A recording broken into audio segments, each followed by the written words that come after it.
I've always sort of been in games and education, that sort of space.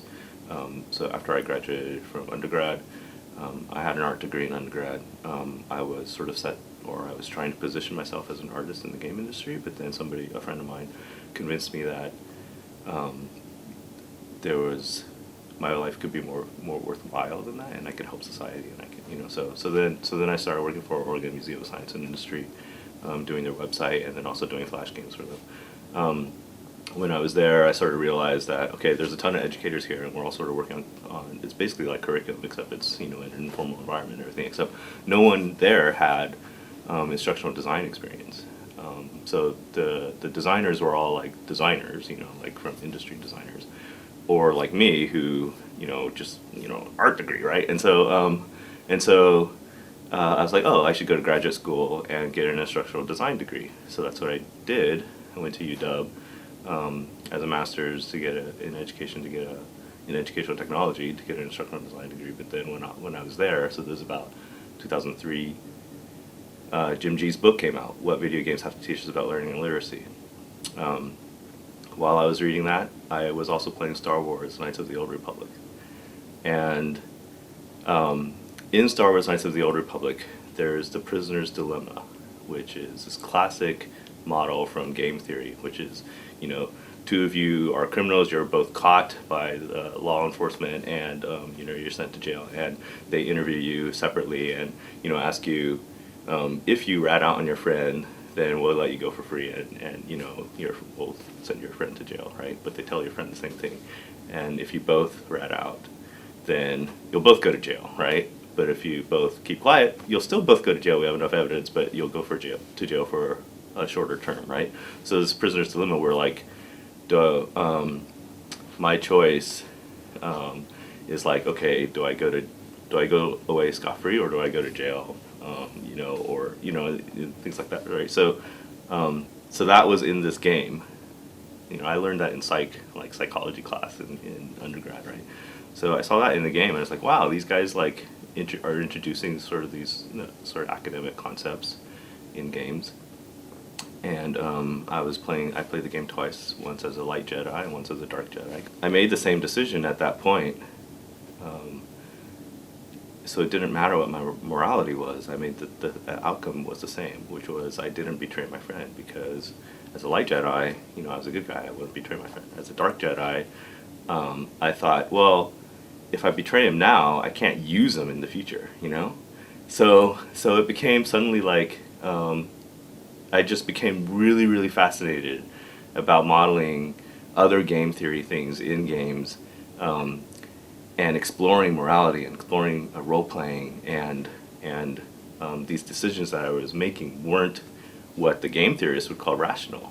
And so all economics and everything is all based off of this game theory stuff. And so and it's all under the assumption that people are acting rationally, people are making the self-interest choices. But I didn't make that choice even as a bad guy. And so I became really interested in looking at morality and role-playing games and everything. And then I read Jim's book, and it was like, wow, like there are people in education who are really interested in games now. And I know a lot about games because I play games all the time. And so I was like, I really need to get into this area. I have a voice to say, as someone who knows games really well. And so I became a PhD student. My dissertation, I graduated last year, my dissertation was on a World of Warcraft raiding group and how they learn to collaborate and do teamwork together online. I never really considered myself a science educator, right? And now I'm working on STEM games. And yeah, I do eventually want to go back to more humanistic, more artistic explorations through gameplay of really difficult decisions, and really morally ambiguous decisions, and things that I think they can be sort of a vehicle to cause players to reflect about who they are, what kinds of choices they make in their everyday life, and sort of be a mirror. But more than that, also just a sandbox where I think they can try out different things that they, like in that Star Wars game that I was playing, I played multiple times because I wanted to see different endings. I wanted to see different ways that the story could take shape. And I think games do that really, really well. So I wanna, sort of go back to designing games. I used to design games, but instead of focusing on science and math, focus on art and